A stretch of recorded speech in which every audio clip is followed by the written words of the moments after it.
You are tuning in with Sherwin Food and Tech. Let's get to it.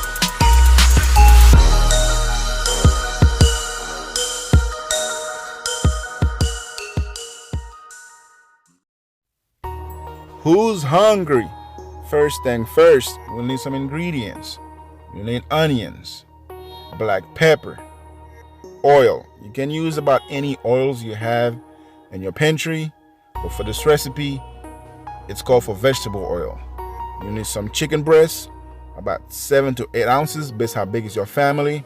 You need some chunk tomato, Roma tomatoes is fine, 4 jalapeno slices, fresh garlic, berbere, chicken powder, Roma or cardoman if you have, ground rosemary, or you can use fresh rosemary as well, and spiced butter. That's it, guys. If you wonder what the heck we are making Ethiopian dodo tibs, aka chicken tibs, chicken sauteed.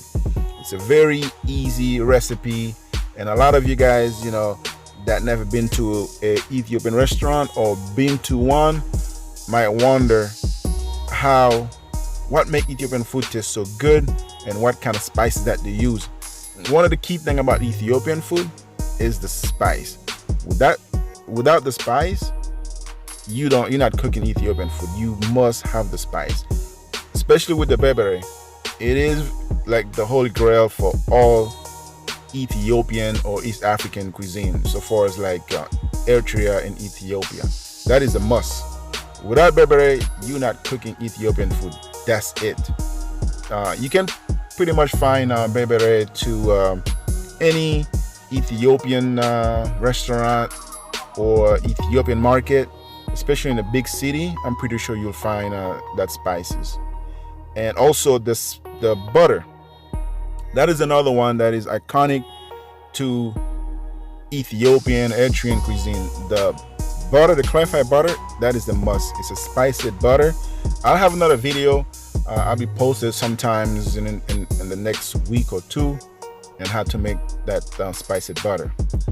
But in the video, as you can see, it's a very simple recipe. All the Tibs, when you go to a Ethiopian restaurant, you see they have dodo tibs, or beg tibs, things like that. They all have the same profile. It's onions, tomato, jalapenos. And Ethiopian cuisine, they cook heavily with onion.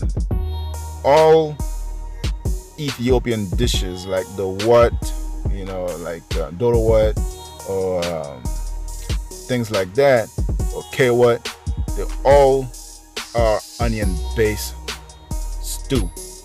So heavily on onions and garlic as well. So it's like making a fajitas. So you just get your pan, heat it up real nicely to a medium heat, add your chicken, do a quick little stir, add your onions and add your jalapenos, and then add your spices. Making Ethiopian food is not that hard, but as I said, you just need to find the spices. That's what makes Ethiopian food so different than any other cuisine that's out there. Without the special spices, you are not making Ethiopian food at all. You pretty much doing some chicken sauteed with onions and tomatoes. The spices are what make it true to what they eat at back home or Ethiopia, or go to actually a real Ethiopian restaurant. So as I said, Ethiopian food is not hard at all, but there are a few things that can take hours, especially when you're making the what. I have another videos of how to make pretty much most of the popular Ethiopian dishes, and probably another video I'll show you guys how to make injera, and sooner or later you guys be a master of Ethiopian cuisine. Who knows? But now our chicken dish is almost done, and you always want to add the clarified butter at the very end. So you don't want to actually cook the butter while you sauteing, you know, all of that stuff. So you want the butter to be the very thing that you add at the very last for the extra flavor, the extra smell that it have. And after that, you just turn off the oven. Turn off your stove, sorry. And we're gonna serve it with some red lentils, which called minced, and yellow lentils, and gomen. It's kind of like it's collard greens. And even the side, I will have another video how to make, you know, most of them, you know, like the red lentils, for instance, the collard greens as well, and a big platter. That's usually the traditional way of serving Ethiopian food, in a big platter, and just put the injera on the bottom. If you're at home, you know, wherever you at, just put it in a regular plate. That's fine, no big deal. And just put, you know, all the meat right on top. Man, that looks so yummy. And also with the Ethiopian food, it tends to be on the spicier side.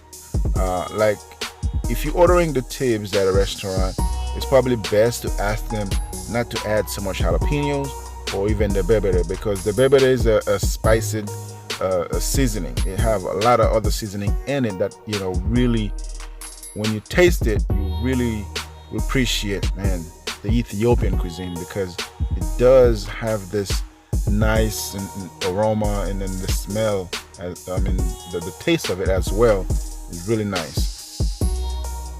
That's yellow lentils, and that one is a mild. The red lentils, the minced, it got a kick to it. Based on who's making it, or the restaurant, whatever. If you're at home, if you want it to be more spicy, you can add more pepper to it, or if you want it to be less, you know, you just add less. That's the tickled gomen, collard greens. As I said, I'll have another video for you guys of how to make all of those side dishes, so you become a master of making, you know, Ethiopian food, because it's really, really nice for you. And then especially the injera, it's high on iron, fiber. It's just a really nice dish to eat on a regular basis. So I'm not saying you go out to Ethiopian restaurant or cook at home all the time, but you know the drill. And then I just have 2 or 3 slices of injera, and then you should be good to go. But I know I told you guys, you know, this recipe is all about, you know, how to make daughter Tibs.